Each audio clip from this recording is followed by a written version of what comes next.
नमस्कार। आज हम समय में थोड़ा पीछे चल रहे हैं। हाँ, काफी पीछे। एक ऐसी दुनिया में जो हजारों साल पहले थी, लेकिन जिसके निशान आज भी हमें हैरान कर देते हैं। सिंधु घाटी सभ्यता। बिल्कुल। हमारे पास इस पर काफी दिलचस्प लेख हैं, कुछ शोध भी हैं, और हमारा इरादा यही है कि इनमें से सबसे जरूरी और चौंकाने वाली जानकारियां निकालें। सही कहा। और ये सिर्फ आप देखिए ईंटों और खंडरों की बात नहीं है। नहीं, ये कहानी है एक बेहद विकसित समाज की, उनकी सोच, उनकी तकनीक और उनके अचानक गायब हो जाने के रहस्य की भी। वो रहस्य तो है ही। तो देखते हैं कि हमारे जो स्रोत हैं वो इस प्राचीन पहेली की कौन सी कड़ियां जोड़ पाते हैं। तो चलिए शुरू करते हैं। इस सभ्यता के जो बिखरे हुए टुकड़े हैं उन्हें जोड़ने की कोशिश करते हैं और देखते हैं कि ये हमें क्या कहानी सुनाते हैं। अच्छा, सबसे पहले ये पता कैसे चला कि इतनी बड़ी सभ्यता थी भी? इसका मिलना भी तो अपने आप में कहानी है ना। हाँ, ये तो है। कहानी दिलचस्प है। बात है करीब 1850 के दशक की। अच्छा। जब कराची लाहौर रेलवे लाइन बिछाई जा रही थी। हाँ। तो वहाँ बर्टन बंधु थे, इंजीनियर्स। उन्हें कुछ पुरानी ईंटें मिली, कुछ खंडहर दिखे। उन्होंने इसकी सूचना दी तो सही, पर शायद उस वक्त किसी ने इसकी अहमियत समझी नहीं।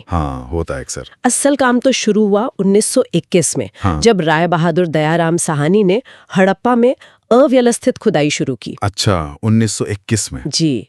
और अगले ही साल 1922 में राखलदास बनर्जी ने मोहनजोदड़ो में। और ये सब हुआ सर जॉन मार्शल के नेतृत्व में। और तब जाके दुनिया को पता चला कि ये कोई छोटी मोटी बस्तियां नहीं थी। बिल्कुल नहीं। ये तो एक बहुत बड़ी फैली हुई सभ्यता के शहर थे। अच्छा, इसका फैलाव कितना था? कितना बड़ा एरिया था ये? फैलाव तो अविश्वसनीय था। आप सोचिए, जो जानकारी है हमारे पास उसके हिसाब से लगभग 13 लाख वर्ग किलोमीटर से लेकर कुछ अनुमान तो 20 लाख तक भी कहते हैं। 20 लाख! बाप रे। जी। और ये उस जमाने की जो मिस्र और मेसोपोटामिया की सभ्यताएं थी, जो बहुत फेमस है। बिल्कुल, उनके कुल एरिया को मिला लें उससे भी कहीं ज्यादा बड़ा था ये। कमाल है। तो कौन कौन से इलाके आते थे इसमें? आज के हिसाब से देखें तो पाकिस्तान का बड़ा हिस्सा, और भारत में भी पंजाब, सिंध, बलूचिस्तान, गुजरात, राजस्थान, हरियाणा, पश्चिमी उत्तर प्रदेश का हिस्सा। अच्छा खासा बड़ा इलाका है। और अफगानिस्तान के भी कुछ हिस्से इसमें शामिल थे। यानी कि अगर नक्शे पर देखें तो उत्तर में मांडा जम्मू में, वहां से लेकर दक्षिण में दैमाबाद महाराष्ट्र तक। और पश्चिम में सुतका गेंडोर बलूचिस्तान से लेकर पूर्व में आलमगीरपुर मेरठ के पास तक। बिल्कुल सही। ये तो वाकई एक साम्राज्य जैसा लगता है। और ये कांस्य युग की सभ्यता थी, है ना, ब्रॉन्ज एज। कांस्य युग।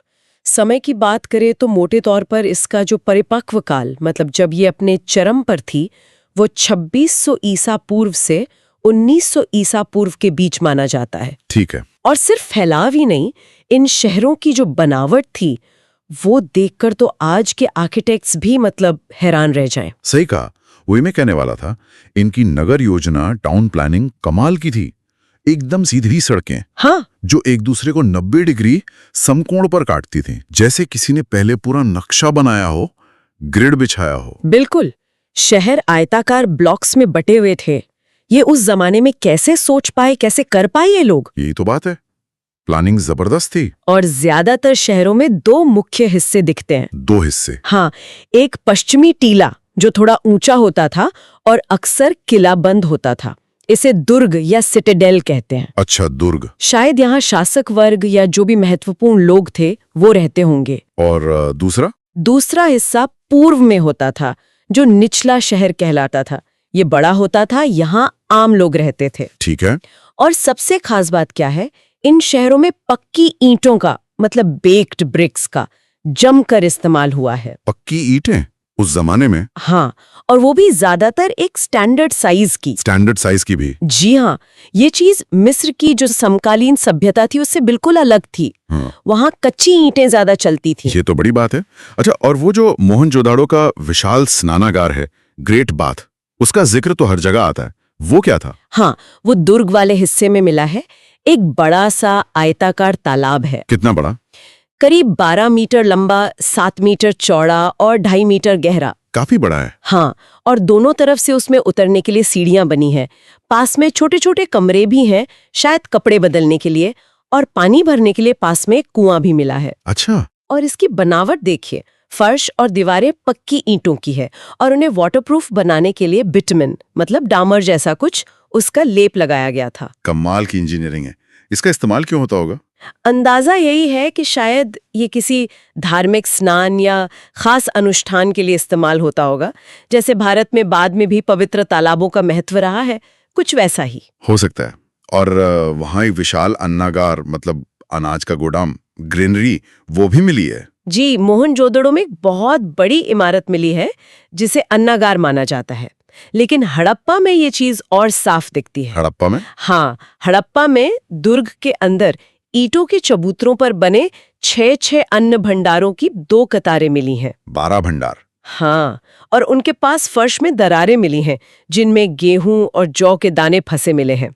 लगता है वहां अनाज साफ भी किया जाता था। तो ये दिखाता है कि अनाज इकट्ठा करना, उसका भंडारण करना, ये सब बड़े व्यवस्थित तरीके से होता था। और पास में ही मजदूरों के रहने के लिए बैरक जैसे घर भी मिले हैं। यानी एक पूरी ऑर्गेनाइज्ड व्यवस्था थी। बिल्कुल, एक संगठित व्यवस्था की तरफ इशारा करता है ये सब। और पानी की निकासी का सिस्टम, ड्रेनेज सिस्टम, वो तो कहते हैं आज के जमाने को भी मात देता है। सही बात है, सफाई का ध्यान बहुत ज्यादा रखा गया था। आज भी कई शहरों में वैसा इंतजाम देखने को नहीं मिलता जैसा वहां था। हर घर में अपना स्नानागार, बाथरूम। हाँ, ज्यादातर घरों में स्नानागार और आंगन होता था। और घर से पानी निकालने के लिए नालियां बनी थी जो बाहर सड़क की मुख्य नाली से जुड़ती थी। और वो नालियां भी ढकी हुई थी। हाँ, सबसे बड़ी बात वो ढकी हुई होती थी ताकि गंदगी ना फैले। और उनमें सफाई के लिए बीच बीच में मैनहोल जैसे छेद भी थे, पत्थर या ईंटों से ढके हुए। कमाल है। कालीबंगा जैसे शहरों में तो कई घरों में अपने कुएं की मिले हैं। अपना कुआं? जी। और अगर जल प्रबंधन, वाटर मैनेजमेंट की बात करें तो धोलावीरा का नाम लेना पड़ेगा जो गुजरात में है। धोलावीरा, हाँ, वहाँ क्या खास है? वहाँ पानी सहेजने की, वाटर हार्वेस्टिंग की कमाल की तकनीक देखने को मिलती है। बड़े बड़े जलाशय यानी रिजर्वॉयर मिले हैं, बावड़ियां मिली हैं, मोहनजोदड़ो के ग्रेट बाथ से भी बड़े। अच्छा। शायद सूखे के समय या पानी की कमी के दौरान इनका इस्तेमाल होता होगा। और धोलावीरा का नगर नियोजन भी थोड़ा अलग है। वहाँ शहर 3 हिस्सों में बटा था, दुर्ग, मध्य नगर और निचला नगर। 3 हिस्सों में? ये भी अलग है। हाँ। और लोथल, वहां तो बंदरगाह मिला है ना, डॉकयार्ड। बिल्कुल, लोथल जो गुजरात में ही है, वहां एक बड़ा सा ईंटों का ढांचा मिला है जिसे गोदीवाड़ा या बंदरगाह माना जाता है। ये सीधे सीधे समुद्री व्यापार का बहुत बड़ा सबूत है। तो मतलब ये लोग समुद्र के रास्ते भी व्यापार करते थे? जाहिर है। और कालीबंगा, राजस्थान में, वहां से जुते हुए खेत के निशान मिले हैं। जूते हुए खेत? हाँ, हल से जुताई के निशान जो दुनिया के सबसे पुराने प्रमाणों में से एक माने जाते हैं। कमाल है। और वहीं से अग्नि वेदिकाएं या फायर ऑल्टर्स भी मिले हैं। अग्नि वेदिकाएं? तो क्या यज्ञ वगैरह भी होते थे? ये एक सवाल है।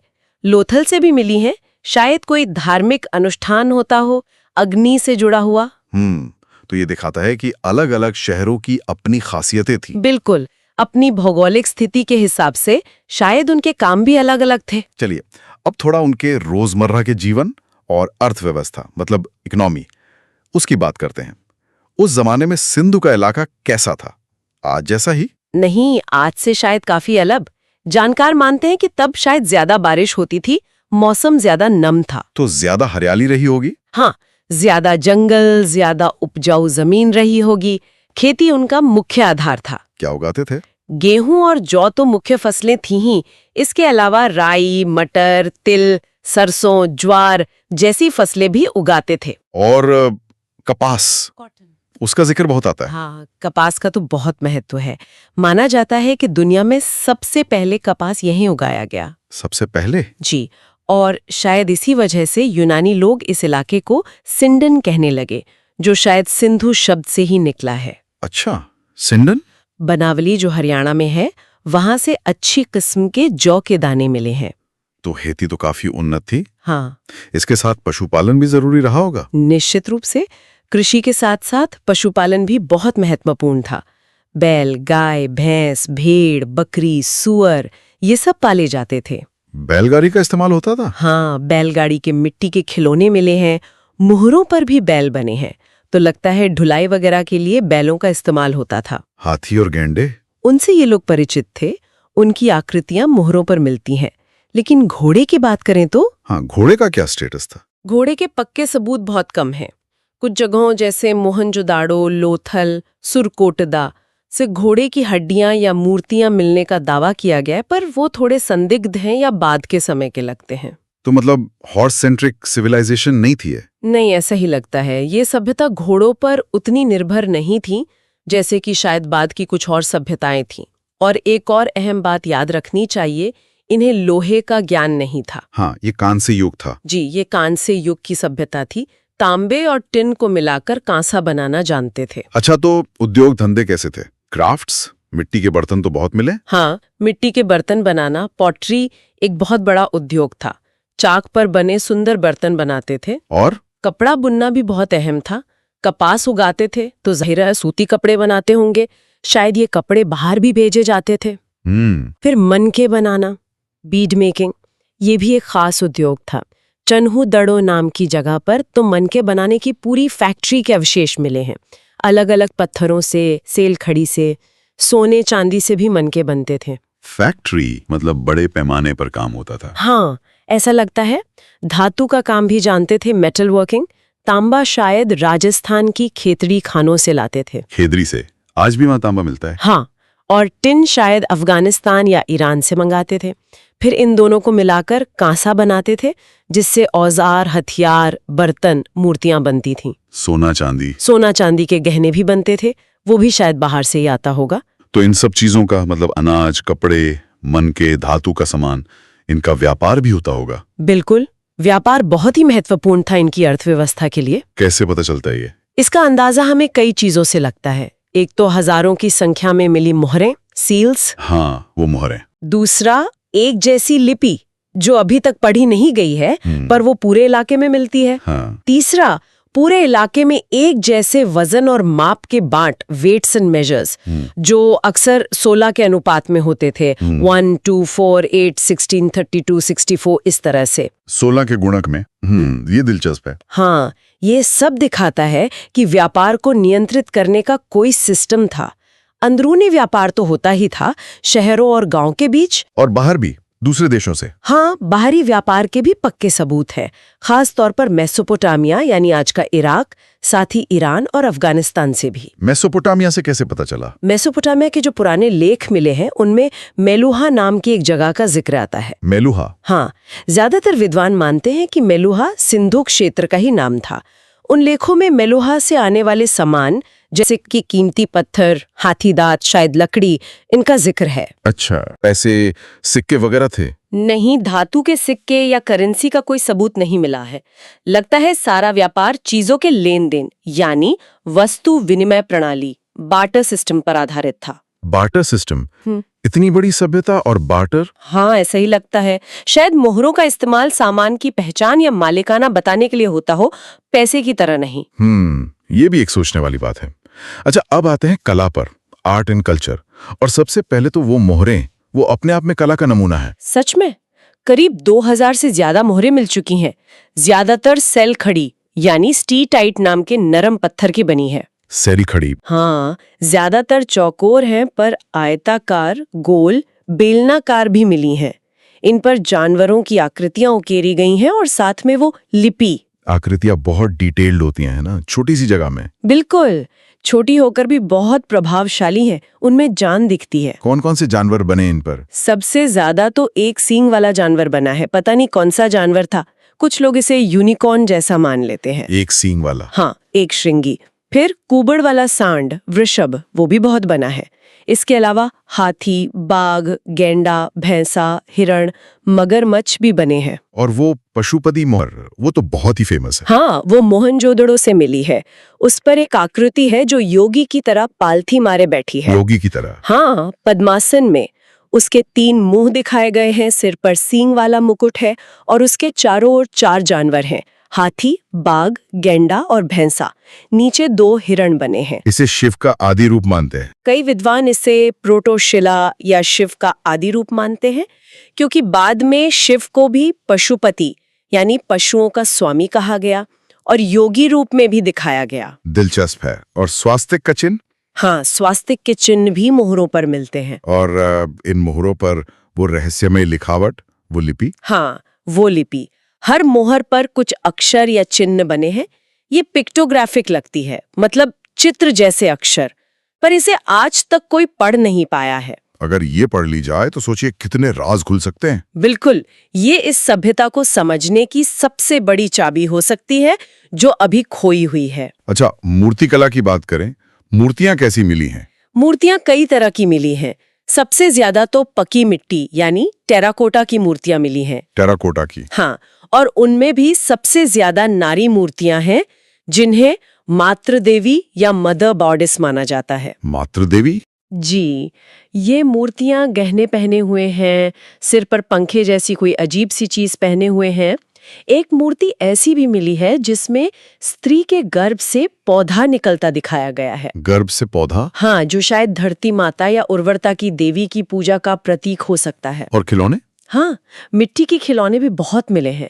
छोटी छोटी बैलगाड़ियां, जानवर जैसे बैल, बंदर, पक्षी और सीटियां भी मिली हैं। बच्चों को खेलने के लिए? शायद ये दिखाता है कि उनका जीवन सिर्फ काम और धर्म तक ही सीमित नहीं था। और धातु की मूर्तियां, वो कांसे की नर्तकी वाली मूर्ति? हाँ, वो तो बहुत ही प्रसिद्ध है, मोहनजोदड़ो से मिली है, कांसे की बनी है, लॉस्ट वैक्स तकनीक से। Lost wax? हाँ, ये धातु ढलाई की एक पुरानी तकनीक है। मूर्ति करीब 4 इंच ही ऊंची है, लेकिन उसका पोस्चर, उसका आत्मविश्वास गजब का है। कैसी दिखती है वो? में हार और एक हाथ में ऊपर तक चूड़ियां पहनी हुई हैं। एक हाथ कमर पर है, दूसरा शायद घुटने पर टिका है, बाल जूड़े में बंधे हैं। ये दिखाती है कि उनकी धातु कला कितनी उन्नत थी। बिल्कुल, सजीवता है उसमें। पत्थर की मूर्तियां ज्यादा नहीं मिली हैं शायद। हाँ, धातु और मिट्टी की तुलना में पत्थर की मूर्तियां कम हैं, पर जो मिली हैं वो भी महत्वपूर्ण है। जैसे हड़प्पा से 2 पुरुषों के धड़ मिले हैं। एक लाल बलुआ पत्थर का है, काफी यथार्थवादी बना है। दूसरा शायद किसी नृत्य मुद्रा में है, उसका शरीर थोड़ा मुड़ा हुआ है। और मोहनजोदड़ो से वो दाढ़ी वाले पुजारी की मूर्ति? हाँ, वो सेलखड़ी की बनी आवक्ष प्रतिमा है, मतलब सिर्फ कंधे तक का हिस्सा। दाढ़ी है, मूछें नहीं है, आंखें आधी बंद हैं जैसे ध्यान में हो, और उसने एक शॉल ओढ़ रखी है जिस पर 3 पत्तियों वाला डिजाइन, तिपतिया पैटर्न बना हुआ है। इसे प्रीस्ट किंग या योगी माना जाता है। काफी प्रभावशाली लगती है वो मूर्ति। जी। अच्छा, और मिट्टी के बर्तन, पॉटरी, वो भी तो कला के नमूने थे? हाँ, बिल्कुल। ज्यादातर बर्तन चाक पर बनाए जाते थे, बहुत अच्छी क्वालिटी के, आमतौर पर लाल या गुलाबी रंग के होते थे, और उन पर काले रंग से डिजाइन बनाए जाते थे। कैसे डिजाइन? ज्यामितीय डिजाइन होते थे, गोल, चौकोर, लाइनें। इसके अलावा पेड़ पौधे जैसे पीपल का पत्ता, खजूर का पेड़, जानवर पक्षी भी बनाते थे जैसे मोर, हिरण, मछली, बत्तख। मोर भी? हाँ, मोर काफी लोकप्रिय लगता है। कुछ बर्तनों पर तो पूरी कहानी जैसे चित्र भी मिलते हैं, जैसे एक लोमड़ी और कौवे वाली कहानी जैसा कुछ। पंचतंत्र वाली? कुछ वैसा ही लगता है।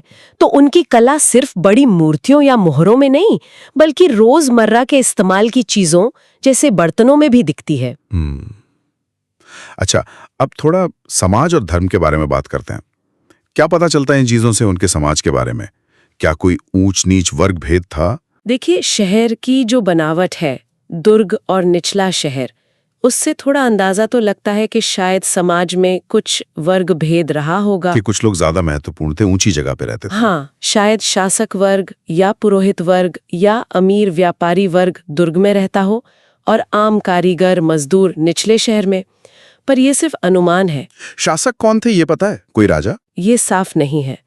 कोई बड़े महल जैसी इमारत नहीं मिली है, राजाओं जैसी कोई कब्रें भी नहीं मिली हैं। तो ये कहना मुश्किल है कि शासन किसके हाथ में था। तो क्या थियोरीज हैं? कुछ विद्वान मानते हैं कि शायद व्यापारी वर्ग का शासन था, क्योंकि व्यापार इतना महत्वपूर्ण था। कुछ कहते हैं कि शायद पुरोहित वर्ग का दबदबा था, जैसा मेसोपोटामिया में था। कुछ ये भी मानते हैं कि शायद कोई एक शासक था ही नहीं, बल्कि अलग अलग शहरों के अपने शासक थे, या शायद एक तरह का गणराज्य जैसा कुछ था जहां सबका दर्जा समान था। मतलब ये अभी पक्का नहीं है? नहीं, ये अभी तक रहस्य है। और धर्म, रिलीजन, आपने मातृ देवी और पशुपति का जिक्र किया, मंदिर तो नहीं मिले हैं ना? हाँ, ये एक बड़ी अजीब बात है कि मिस्र और मेसोपोटामिया की तरह यहाँ कोई बड़े मंदिर जैसी इमारत नहीं मिली है। तो पूजा कहाँ होती थी? शायद घरों में होती हो या खुले में। वो जो मातृ देवी की मूर्तियां मिली हैं, वो ज्यादातर घरों से ही मिली हैं। तो लगता है मातृ देवी या पृथ्वी देवी की पूजा काफी लोकप्रिय थी। पशुपति या आदि शिव की पूजा का अनुमान उन मुहरों से लगता है। लिंग और योनि जैसे दिखने वाले चिकने पत्थर भी मिले हैं, जिनसे शायद लिंग पूजा या प्रजनन शक्ति की पूजा का अंदाजा लगाया जाता है। अच्छा, और पेड़ों और जानवरों की पूजा? हाँ, वो भी लगता है प्रचलित थी। मुहरों पर पीपल के पेड़ का अंकन बहुत मिलता है। जानवरों में वो एक सिंग वाला जानवर और कुबड़ वाला सांड, इनकी पूजा शायद होती थी। नाग पूजा के भी संकेत हैं शायद? हाँ, कुछ मुहरों पर नाग जैसी आकृतियां भी हैं और तावीज भी बहुत मिले हैं। तावीज, एम्यूलेट्स? हाँ, इनसे लगता है कि शायद वो लोग भूत प्रेत या जादू टोने में भी विश्वास करते थे और उनसे बचने के लिए तावीज पहनते थे। और वो अग्नि वेदिकाएं जो कालीबंगा और लोथल में मिली, उनका क्या मतलब हो सकता है? क्या वो यज्ञ की तरफ इशारा करती हैं? ये एक बहुत दिलचस्प सवाल है। कुछ विद्वान इन्हें अग्नि पूजा या किसी तरह के यज्ञ से जोड़ते हैं, लेकिन क्योंकि कोई लिखित प्रमाण नहीं है, इसलिए पक्का कहना मुश्किल है। हो सकता है इनका कोई और ही मकसद रहा हो। और विशाल स्नानागार का क्या? हाँ, जैसा हमने पहले कहा, हो सकता है उसका इस्तेमाल सामूहिक धार्मिक स्नान के लिए होता हो। अंतिम संस्कार कैसे करते थे? शवों का क्या करते थे? दोनों तरह के प्रमाण मिले हैं, शवों को दफनाने के भी और जलाने के भी। हड़प्पा में एक कब्रिस्तान मिला है जहां शवों को उत्तर दक्षिण दिशा में लिटाकर दफनाया गया है, साथ में कुछ मिट्टी के बर्तन भी रखे हैं। और जलाने के? कुछ जगहों पर राख और हड्डियों के बर्तन मिले हैं, जिससे लगता है कि शवों को जलाने के बाद उनकी राख को बर्तनों में रखकर दफना दिया जाता था। पर कब्रें आबादी के हिसाब से बहुत ज्यादा नहीं मिली हैं। तो शायद जलाने की प्रथा ज्यादा आम रही हो। हाँ, ऐसा संभव है। तो ये तो हुई उनके जीवन, समाज, धर्म की बात। हाँ। अब वो सवाल जो शायद सबसे बड़ा रहस्य है, यस। इतनी विकसित, इतनी फैली हुई सभ्यता आखिर खत्म कैसे हो गई? हाँ, ये पतन, डिक्लाइन, ये वाकई एक बड़ी पहेली है। लगभग 1900 ईसा पूर्व के आसपास इसका पतन शुरू हो गया ना? जी, जो परिपक्व काल था वो लगभग 1900 ईसा पूर्व तक चला। उसके बाद धीरे धीरे शहरों का पतन होने लगा, लोग शहर छोड़ने लगे, व्यापार कम हो गया, लिपि का इस्तेमाल बंद हो गया, वो एक रूपता खत्म हो गई। तो हुआ क्या? क्यों हुआ ये सब? कोई एक जवाब नहीं है इसका, मतलब कोई एक सिंगल कारण नहीं लगता। ज्यादातर जानकार मानते हैं कि कई कारण मिलकर इसके लिए जिम्मेदार रहे होंगे। जैसे कि? एक बड़ा कारण जलवायु परिवर्तन माना जाता है। Climate change? जी, भी? हाँ, शायद मौसम बदला हो, बारिश का पैटर्न बदला हो, मानसून कमजोर पड़ गया हो या अनियमित हो गया हो, इससे सूखा पड़ने लगा हो। और नदियों का क्या? नदियां भी एक बड़ा फैक्टर हो सकती हैं। सिंधु और उसकी सहायक नदियां अपना रास्ता बदलती रहती हैं। हो सकता है किसी बड़ी नदी ने अपना रास्ता बदल लिया हो, जिससे पानी की कमी हो गई हो, या फिर भयानक बाढ़ आई हो। सरस्वती नदी के सूखने की बात भी होती है। हाँ, घग्गर हाकरा नदी, जिसे कई लोग प्राचीन सरस्वती मानते हैं, उसके सूखने का सिद्धांत भी काफी अहम माना जाता है। उस नदी के किनारे बहुत सारी बस्तियां थीं। अगर वो नदी सूख गई तो जाहिर है खेती बर्बाद हो गई होगी, लोगों को वो जगह छोड़नी पड़ी होगी। बाढ़ के सबूत मिले? हाँ, मोहनजोदड़ो और चन्हूदड़ो जैसी जगहों पर बार बार बाढ़ आने और शहर के मलबे के ऊपर फिर से बसावट होने के सबूत मिले हैं। भूगर्भीय उथल पुथल जैसे भूकंप? वो भी एक संभावना है। ये इलाका भूकंप के लिहाज से संवेदनशील है। बड़े भूकंपों ने भी तबाही मचाई हो सकती है। कोई बीमारी, महामारी? ये भी एक थियरी है। जब शहर घने बसे हों, सफाई व्यवस्था चरमरा जाए, तो महामारी फैलने का खतरा रहता है। और वो आर्यों के आक्रमण वाली थियरी, उसका क्या हुआ? हाँ, वो एक समय में काफी लोकप्रिय थियरी थी, जिसे मोर्टिमर व्हीलर जैसे पुरातत्वविदों ने आगे बढ़ाया था। किस आधार पर? आधार था ऋग्वेद में इंद्र देवता को पुरंदर यानी किलों को नष्ट करने वाला कहा जाना, और मोहनजोदड़ो में कुछ जगहों पर बिखरे हुए कंकाल मिले थे, कुछ पर चोट के निशान भी थे। तो ये कहा गया कि बाहर से आए आर्यों ने हमला करके इन शहरों को तबाह कर दिया और सभ्यता खत्म हो गई। लेकिन क्या ये थियरी अभी भी मानी जाती है? नहीं, अब ज्यादातर विद्वान इस आक्रमण वाली थियरी से सहमत नहीं है। क्यों? पहली बात तो ये कि जो कंकाल मिले हैं उनकी संख्या बहुत कम है और वो किसी एक ही समय के नहीं लगते।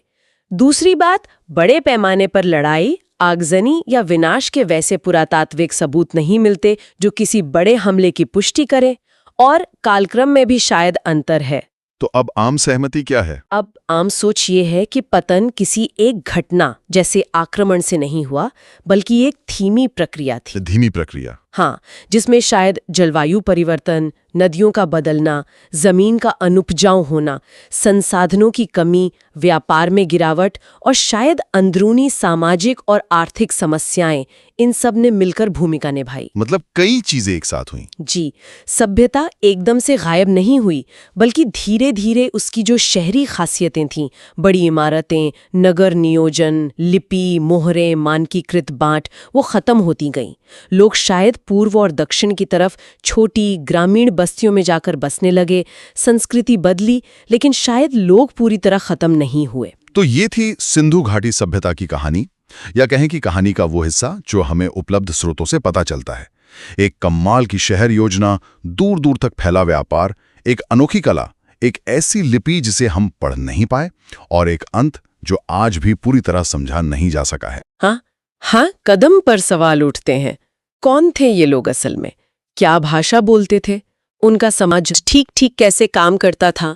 उनकी लिपि में आखिर लिखा क्या है? धर्म की पूरी तस्वीर क्या थी? बहुत सारे सवाल हैं। और जाते जाते एक विचार और छोड़ जाते हैं श्रोताओं के लिए। हाँ, हाल की कुछ जेनेटिक स्टडीज हुई हैं, जैसे हरियाणा के राखीगढ़ी में मिले कंकालों के डीएनए का विश्लेषण किया गया। हाँ, वो काफी चर्चा में रही हैं। और उनसे जो पता चला है वो पुरानी आर्य आक्रमण जैसी धारणाओं को और कमजोर करता है। क्या पता चला है? उसमें दिखता है कि सिंधु घाटी के लोगों के डीएनए में मुख्य रूप से दो प्राचीन आबादियों का मिश्रण था। एक तो स्थानीय दक्षिण एशियाई शिकारी संग्राहक और दूसरे प्राचीन ईरानी किसान या चरवाहे। अच्छा। लेकिन मध्य एशिया के स्टेपीज के लोगों का जेनेटिक निशान, जिसे बाद के आर्यों के आगमन से जोड़ा जाता है, वो उस समय के सिंधु घाटी के कंकालों में लगभग नहीं मिलता। ये तो बड़ी बात है। हाँ, तो ये एक ज्यादा जटिल तस्वीर पेश करता है। ये दिखाता है कि आबादी का मिश्रण और प्रवास शायद पहले से हो रहा था, और आर्य आक्रमण वाली थ्योरी शायद उतनी सीधी नहीं है। बिल्कुल, ये आनुवंशिक अध्ययन नए रास्ते खोल रहे हैं। तो सवाल ये उठता है कि भविष्य में अगर लिपि पढ़ ली जाती है, या और नई पुरातात्विक खोजें होती हैं, या जेनेटिक स्टडीज से और नतीजे आते हैं, तो इन लोगों की असली पहचान, उनकी जड़ें कहाँ थीं, और उनकी विरासत आज हम में कितनी है, इसके बारे में हमें और क्या चौंकाने वाली बातें पता चल सकती हैं। सोचने के लिए वाकई बहुत कुछ है। हाँ, इतिहास हमेशा हमें चौंकाता रहता है। बिल्कुल। तो अगली बार फिर मिलेंगे किसी और विषय की ऐसी ही गहरी पड़ताल के साथ। तब तक सोचते रहिए।